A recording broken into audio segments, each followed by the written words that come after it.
Segunda-feira da segunda semana do Tempo Comum, queridos irmãos e irmãs, sejam todos muito bem-vindos ao nosso canal de evangelização. Por favor, se inscreva no canal, clique em gostei, depois você deixa um comentário para me ajudar. Queridos, tomemos o evangelho que está em Marcos, capítulo 2, versículos de 18 a 22. O Senhor esteja convosco, Ele está no meio de nós. Proclamação do evangelho de Jesus Cristo segundo Marcos. Glória a vós, Senhor.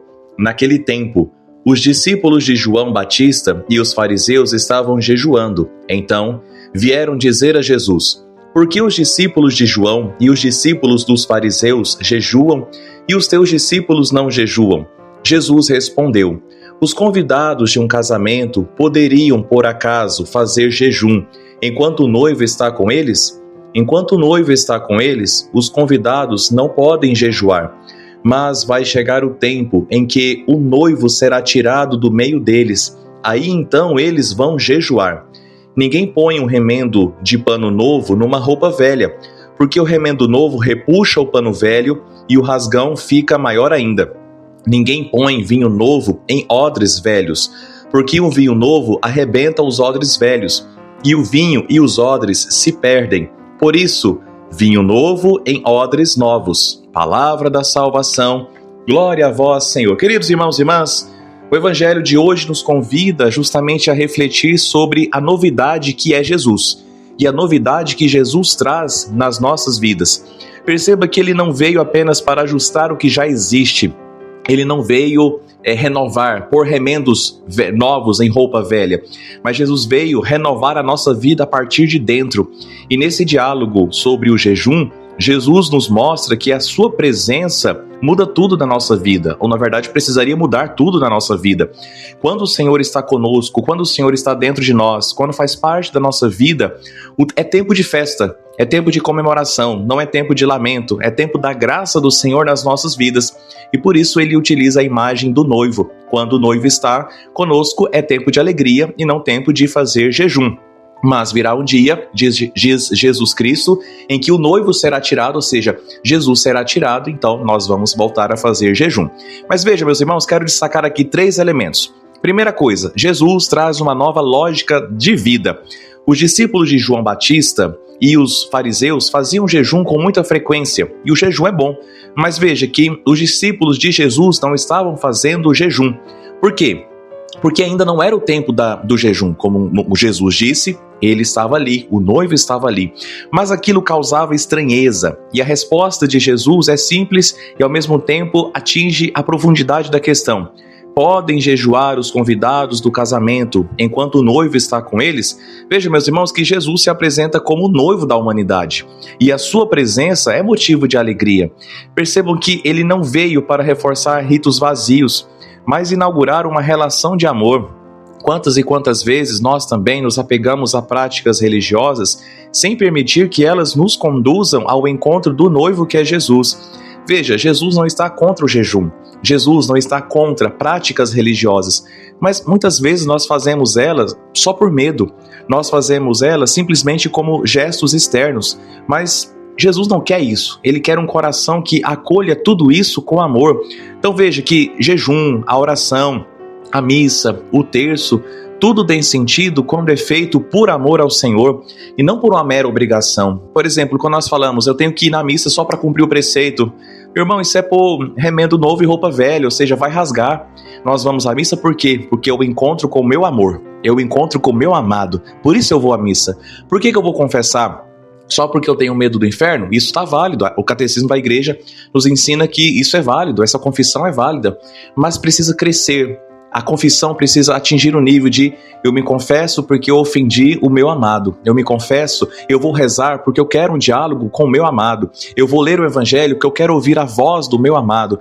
Quando nós mudamos essa lógica, meus irmãos e minhas irmãs, então é vinho novo em odres novos. Segundo ponto, o evangelho é um vinho novo. Veja que o evangelho não é uma continuação do antigo modo, de um antigo modo de viver, mas é uma recriação da vida. Jesus nos recria a partir do evangelho. E por isso Jesus diz que ninguém põe vinho novo em odres velhos. O que é um odre? Um odre é um recipiente de couro, tipo uma capanguinha, tipo uma cabaça, mas feito de couro. Antigamente se colocava os vinhos aí. Então veja que odres velhos é um couro ressecado. E o vinho novo tinha muita fermentação. De tal forma que se colocar vinho novo em um odre velho, o couro arrebenta e o vinho derrama. Mas um odre novo é um couro novinho, recipiente novo. Então ele tem flexibilidade. Então quando se coloca vinho novo que tem alta fermentação, ele resiste então à fermentação do vinho e não se derrama. Então veja que o vinho novo representa a graça de Deus. O vinho novo representa o Espírito Santo de Deus. Já os odres velhos, esse recipiente velho, simbolizam os corações endurecidos, presos, sem vida, estão viciados, estão mortos no pecado. E se quisermos, meus irmãos e minhas irmãs, acolher o Evangelho, nós precisamos deixar que o Espírito Santo renove os nossos corações, renove os nossos odres, por assim dizer. Ou seja, renove a nossa mentalidade, renove os nossos hábitos, renove as nossas atitudes. Talvez ainda nós tentemos colocar muito vinho do Senhor, o Espírito Santo, novo de Deus, nos nossos corações velhos, quando nós queremos seguir Jesus, mas continuamos alimentando ressentimentos, vícios, egoísmos e uma fé de aparência. Eu só faço para aparecer, eu só quero me mostrar. Meu irmão, minha irmã, isso não vai adiantar nada, nós vamos desperdiçar a graça do Senhor. O Evangelho não cabe em corações divididos. O Evangelho exige corações novos e é o próprio Evangelho que renova o nosso coração. Terceiro ponto, renovar-se é permitir que Cristo transforme o nosso interior. Veja que ser odres novos, recipientes novos, não é apenas mudar por fora, é pelo contrário, é deixar-se transformar por dentro, é uma transformação interior, meu irmão. Quando você muda por dentro, é permitir que Jesus cure o coração, retire o que está aí, que está gasto, e substitua por amor verdadeiro, amor por Cristo verdadeiro. E este amor verdadeiro por Cristo vai renovar todo o seu olhar. Essa renovação, esse novo modo de pensar começa nas coisas muito simples. Prestemos atenção. Por exemplo, o perdão dentro da família. Vira e mexe, vocês vão ouvir eu tocando nesse assunto do perdão na família. Porque tem muita família que não se perdoa e as relações vão se desgastando. Então vamos lá. O perdão dentro de casa, na paciência com quem convive conosco, nós que somos de igreja, precisamos ter paciência com o temperamento do outro, o modo do outro falar, porque as pessoas também têm que ter paciência conosco, nós não somos fáceis. Então, isso é renovação, na generosidade para começar um novo dia, o modo como você corrige uma pessoa, o modo como você trata o outro, isso é vinho novo em odres novos. É a graça de Deus que renovou o seu coração.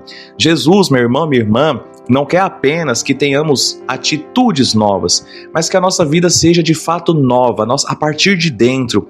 A fé não é um remendo que a gente coloca, mas a fé é uma veste nova, tecida, costurada na graça de Deus. A nossa fé é uma roupa nova, não é remendo para tampar buraco, mas é vida nova. Modo de pensar, modo de agir, modo de tratar, modo de me relacionar com a missa, com a Eucaristia, com os sacramentos. Tudo isso precisa ser novo. E por isso, veja, que por isso, cada encontro com Jesus, que seja na palavra, que seja na Eucaristia, que seja na oração pessoal, na oração comunitária, é uma grande oportunidade de recomeçar e permitir que o vinho novo, ou seja, que a graça de Deus, que o vinho novo da presença divina seja transbordante em nós e renove o nosso coração.